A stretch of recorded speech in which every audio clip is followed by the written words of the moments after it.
Praise the Lord. Jesus in me ministry சார்பாக உங்களை வாழ்த்தி வரவேற்கிறேன். இயேசுவின் 44 முழங்கால் ஜெபத்தில் இன்றைக்கு 18வது நாள். இந்த நாளில் கர்த்தர் உங்களோட பேசுகிறதான வார்த்தை சங்கீதம் 32:10. துன்மார்க்கருக்கு அநேக வேதனைகள் உண்டு, கர்த்தரை நம்பி இருக்கிறவனும் கிருபை சூழ்ந்து கொள்ளும். ஆமேன். கர்த்தரை நம்ம நம்பி இருக்கும் பொழுது நம்மளை கிருபை சூழ்ந்து கொள்ளும். நம்மளை எந்த சூழ்நிலையும் நம்மளை விட்டு விலகாத தேவன். ஆமேன். அவர் நம்மோடு கூட சேர்ந்து நம்முடைய காரியங்கள் எல்லாவற்றையும் வாய்க்க செய்வார். அவர் நம்மளை ஒரு நாளும் தனியாக விடுவதே இல்லை. தாயின் கருவில் வாகும் முன்னே நம்மை தெரிந்து கொண்டார். நம்முடைய ஜீவ சுவாசத்தோடு அவர் கலந்து இருக்கிறார். ஒரு பொழுதும் நம்ம எந்த விஷயத்தை செஞ்சாலும் சரி, நன்மையாக இருந்தாலும் சரி, தீமையாக இருந்தாலும் சரி, தீமையான காரியங்களை விட்டு விலகும்படியாக நம்மோடு கூட இருந்து எச்சரித்து அதை தடுத்து நிறுத்துகிற ஆவியானவர் நம்மோடு கூட இருக்கிறார். நன்மை செய்ய வந்தால் அந்த நன்மை பரிபூர்ணப்படும்படியாக ஆவியானவர் நமக்கு உதவி செய்வதற்காக அவர் இருக்கிறார்.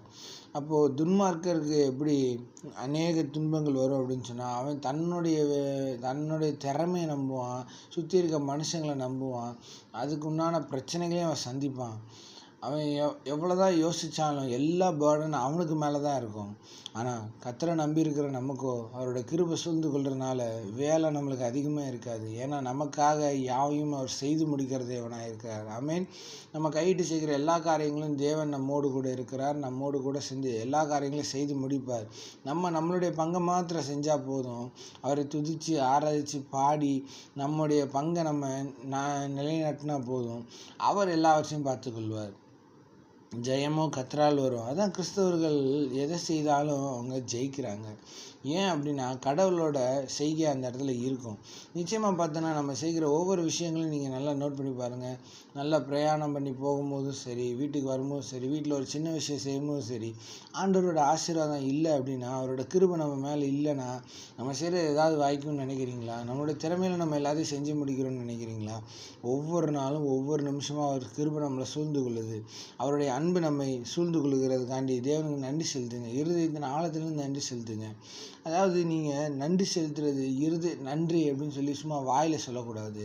இருதயத்தின் ஆழத்திலிருந்து இம்மட்டும் நடத்தி வந்தீரே ஆண்டவரே, அதற்காண்டி நன்றி. இனியும் நடத்த வல்லவராக இருக்கிறீரே, நன்றி ஆண்டவரேன்னு சொல்லி, இந்த நாளில் இருந்து என்னை நடத்துகிறீரே, அதுக்காண்டி நன்றி ஏசப்பா. உங்களுடைய கிருபை என்னை ஒரு நாள் விட்டு விலகுனதில்லை, அதுக்காண்டி நன்றி ஆண்டவரேன்னு சொல்லி ஆண்டவருக்கு நன்றி செலுத்தி ஜெபிங்க. இன்றைக்கி நீங்கள் எந்த காரியத்தை செஞ்சீங்களான்னு சரி, ஆண்டவர்கிட்ட முதல்ல தெரியப்படுத்துங்க. அவர் உங்களுக்கு தெளிவான ஆலோசனைகளை கொடுப்பார்.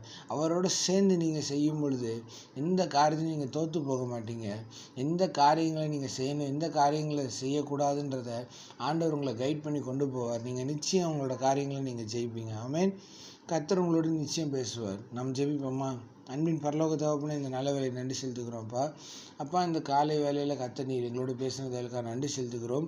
கர்த்தாவே, கர்த்தரை நம்பினவருக்கோ கிருபை சூழ்ந்து கொள்ளும் சொல்லி வசனம் சொல்லுது ஏசப்பா. உங்களுடைய கிருபை எங்களை ஒவ்வொரு நாளும் சூழ்ந்து கொண்டதுக்காக நன்றி ஆண்டவரே. நாங்கள் ஒரு இடத்துல நாங்கள் தோற்று போகலை ஆண்டவரே.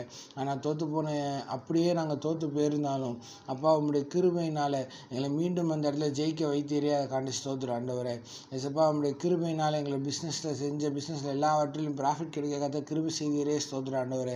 செய்கிற ஊழியத்தில் ப்ராஃபிட் கிடைக்க உதவி செய்தீரே, ஸ்தோத்திரம் ஆண்டவரே. வேலை பார்க்குற இடத்துல எங்களை உயர்த்தி வைத்தீரே, அதுக்காண்டி ஸ்தோத்திரம் ஆண்டவரே. ஏசப்பா, எல்லா காரியங்களும் எங்களுக்கு வாய்க்க செய்தீரே, அதுக்காக நன்றி செலுத்துக்கிறோம் ஆண்டவரே. உங்கள் நாம உயர்ந்த ஆண்டவரே. அப்பா, எங்களுடைய சுயத்தை நம்பி இல்லை, எங்களுடைய தாளந்த நம்பி இல்லை, உங்களுடைய கிருபையை நம்பி நாங்கள் வாழ தேவன் கிருபை செய்யுங்க ஆண்டவரே. அப்பா, இந்த நாளில் ஆண்டவரே, நாங்கள் உண்மை அண்டி கொண்டு இருக்கிறது நலமாக இருக்கிறதுனால எந்த மனுஷனையும் நாங்கள் நம்பாதபடிக்கு தேவனை நம்பி அவருடைய கிருபை எங்களை சூழ்ந்து கொள்ளும்படியாக நாங்கள் நடந்து கொள்ளும்படியாக பரிசுத்த ஆவியானவரை எங்களுக்கு உதவி செய்யுங்கப்பா ஆண்டவரே. உமது கோலும் தடி எங்களை தேற்றிட்டோம். நீர் எங்களுக்கு நல்ல மெய்ப்பராக இருந்து ஆண்டவரே எங்களை தாழ்ச்சியை விடாதபடிக்கு எவனாக கர்த்தர் எங்களை காத்து நடத்துறீங்க ஆண்டவரே. அதுக்காக நன்றி செலுத்துகிறோம். கர்த்தாவே, உம்முடைய மகிமைக்காண்டி நன்றி, உம்முடைய பிரசனத்துக்கான நன்றி ஆண்டவரே. நீர் எங்களை நடத்துகிற விதம் வேறு ஆண்டவரே. அப்பா, எல்லா பொருளாதார சூழ்நிலை எல்லாம் மாறட்டும். உடைய பிள்ளைகளோட கடன் பிரச்சனைகள் மாறும்படியாக இயேசுவின் நாமத்தினால் இந்த நாட்களில் எல்லா விதமான நுகங்களும் உடையும்படியாக கர்த்தர் இந்த காலை வேளையில் ஒரு அற்புதத்தை செய்யும்படியாக நாங்கள் செபிக்கிறோம்ப்பா ஆண்டவரே. நம்முடைய கிருபை சூழ்ந்து கொள்ளுகிறத ஆண்டவரே, சொன்ன டயத்துக்கு முன்னாடியே பேமெண்ட் பண்ணத்தக்கதாக தேவன் கிருபை செய்யுங்க சப்பா. கர்த்தர் பெரிய காரியங்களை செய்யுங்க, அற்புதமாக நடத்துங்க, அதிசயமாக நடத்துங்க. இயேசு கிறிஸ்துவின் நாமத்தில் வேண்டிக்கிறோம் நல்ல பிதாவே. ஆமென்.